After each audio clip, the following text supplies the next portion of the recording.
pinning your top on the bottom leader on your long arm instead of floating. Okay, my friends, so we are working today on the gamel, and today what we have is this lovely, bright, perky, happy child's quilt, and we're going to be pinning this down, sewing this down, and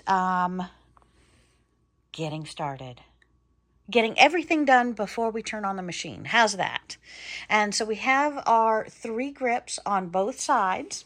So we are ready to go ahead and pin it onto the backing. I've already started with the needles. We have our center and our center marked. So now we start pinning out from the center. So I'm going one direction, then we will go the opposite direction. And when I'm pinning, I like to take a bunch of my needles and put them out so I'm not constantly poking myself. So I'll lay those out, pull them up one at a time, and I'm getting the top of the quilt to line up perfectly with the backing leader on the long arm. And I want all of these needles to be within an inch of each other. So as you can see, when I'm looking through here, I have poking the quilt, poking back out the quilt. Here, you can see it much better on the back side. So see how we try and keep the perfect straight line, and we keep it the perfect same distance. And again, this is me doing it. So if Sylvia was doing it, we wouldn't have a little bit of crooked right there. I think this is within the limit. We'll see when she comes over to audit what I've done. But again, we're trying to keep that spacing very nice, very neat, and very clear as we continue to pin the top onto, I keep saying backing, the top onto the leader of the quilt. So this is the beautiful quilt top that we have created, and now we are pinning it onto the back. So you want to make sure it lines up perfectly, stays perfectly ordered, and is laying to where there's no torquing or pulling from having it lined up.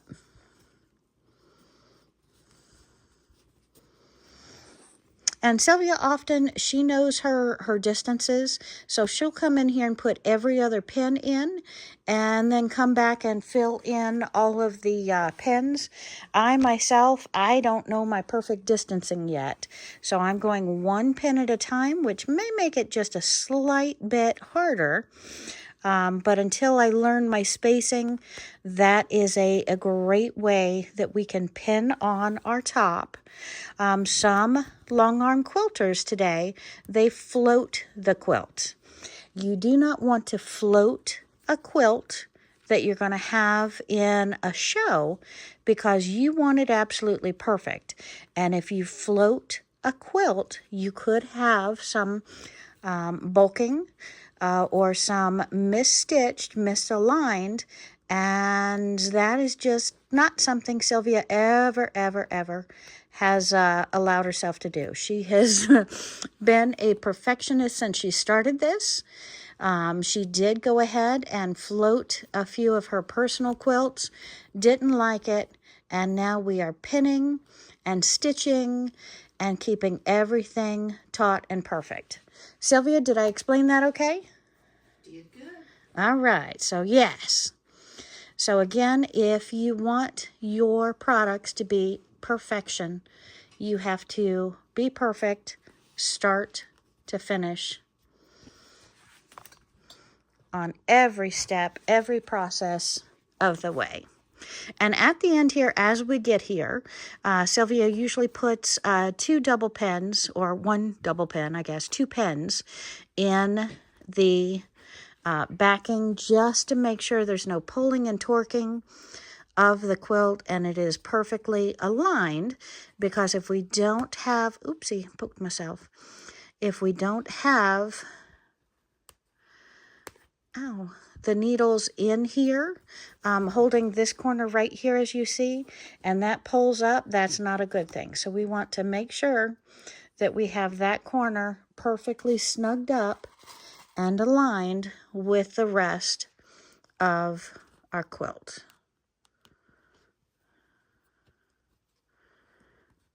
Okay, now she's going to come over and do my quick audit of that, but I think I'm doing okay. Also, a lot of quilters, they throw away their needles once they're bent.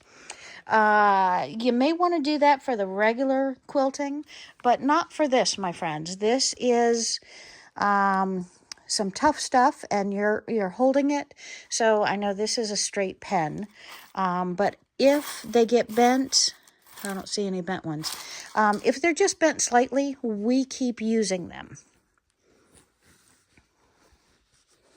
And why do we keep using them? Because we're just going to keep bending them, and if they're strong and sturdy, it's not necessary to throw them away when this is what you're doing with them.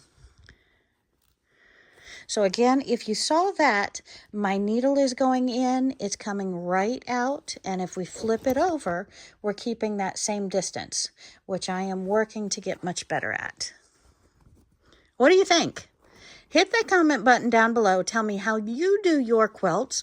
Have you ever been curious how your long arm quilter quilts your quilt, or the process and the work that goes into the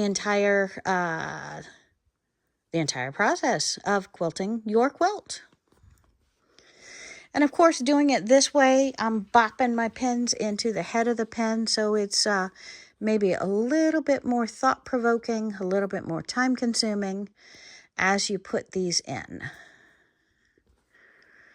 But we are keeping our spacing and making sure when they come in, they're perfectly straight, which does bop the head, so you need to move the head one side or the other to get the needle in to hold that securely.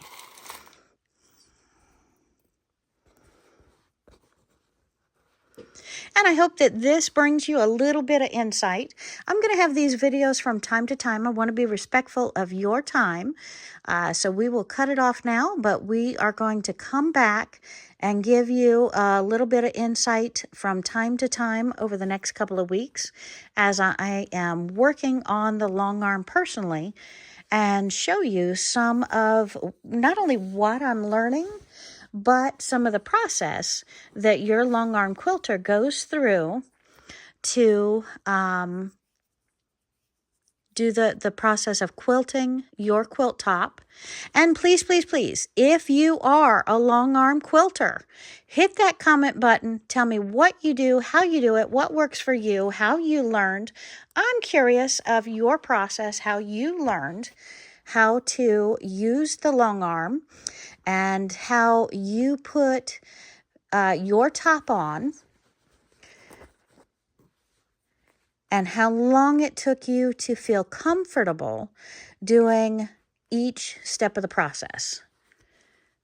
And we will, also, I did show you the Gamel Optimum Statler Stitcher. That is one of 2 long arms that I will be showing videos on. The other is a Gamel with no computer to it.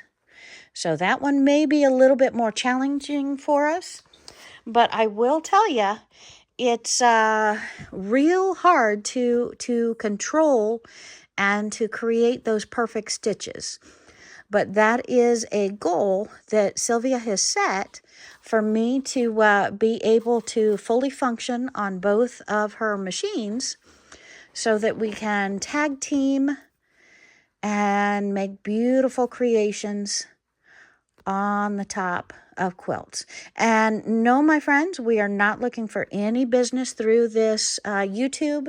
I'm just sharing my joy of the process of the steps as we go through it. So please, please, please, I do not, we're not looking for any additional clients at this time, and you will not see me video any clients' quilts. Okay, so as I stick my last pen here, I'm going to be calling Sylvia over, asking her to make sure that I have properly attached the quilt top on the bottom. And I just want to show you real quickly how that looks. So you can see that I am improving and I'm very excited and I cannot wait. And this is pulling just because I have it laid over several times here. But the big reveal, we're going to take this and we're going to drop it off the side and then we're going to crank it up. So come back soon and hit that subscribe button because I can't wait to show you the next step. And this video was all about pinning the bottom of the top on our beautiful long arm. Happy quilting, my friends. Bye. Okay, so I did want to show you that over here at the corner, Sylvia did come along and correct me. I need to have the pin coming back through right at the very end. So I did have a 1/4 inch lapping over, so I'm trying it. We're going to ask her to come back over and see if that works. But I've got it sewn, the last pin, I kind of sew in and out to where it holds right at the very edge. So we'll see if that's close enough, but that's a vital step is what she told me to do on the ends. Thanks for watching. Have a great day, my friends. Okay, my friends, in one of our last videos, I was talking about a bent pin and how we keep it. See how 2 of these pins are straight and this one has been bent? We keep these pins to work on the long arm machine when we're pinning the heavy duty stuff. It's okay as long as our head and our tail are perfectly straight, the same distance each time. So this pen is very strong, very solid. This is not necessary to throw away. We can still use it, reuse as long as it keeps its strength to it.